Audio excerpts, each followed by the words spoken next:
এবং যদি তাদেরকে বাদ দেওয়া হয়, রাসূলুল্লাহ সাল্লাল্লাহু আলাইহি ওয়াসাল্লাম সাহাবীদেরকে বাদ দেওয়া হয়, তাহলে দ্বীনই বাদ দিতে হবে, তাহলে ইসলামকে অস্বীকার করতে হবে।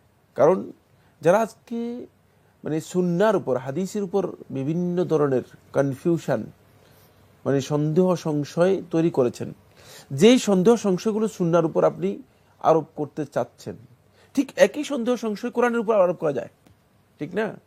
কোরআন কোত্থেকে আসলো? কোরআন কোত্থেকে আসলো? কারণ কোরআন তো রাসূল সাল্লাল্লাহু আলাইহি ওয়াসাল্লামের মাধ্যমে এসেছে। সুতরাং এই প্রশ্ন আদৌ শুদ্ধ নয়। আপনি কোরআন মানেন না, তাহলে বোঝা গেল যে মূলত তাহলে বোঝা গেল যে হাদিস মানে না, সে কোরআন মানে না।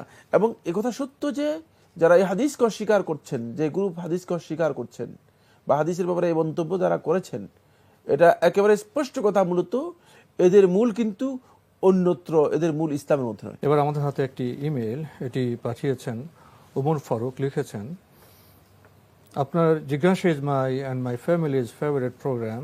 I have one question, please answer the question and make me grateful to you. Question: in Islamic Sharia, what is the punishment of murtad according to Quran and Sunnah? কোরআন এবং সুন্নাহ অনুযায়ী মুরতাদের শাস্তির বিষয়টি কি হবে, এই মাসআলার মধ্যে আলেমদের দ্বিমত রয়েছে।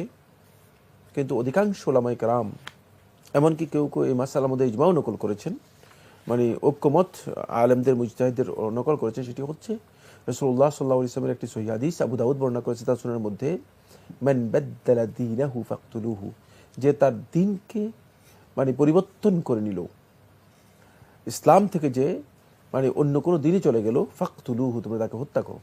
তো সুতরাং ইসলামের শরিয়ার শাস্তি হচ্ছে তার কতল, তাকে হত্যা করা, যখন মৃত্যুদণ্ড। এবং এই মৃত্যুদণ্ডটুকু এটা কোর্টে আসবে, এগুলো বুঝতে হবে জিনিসগুলো।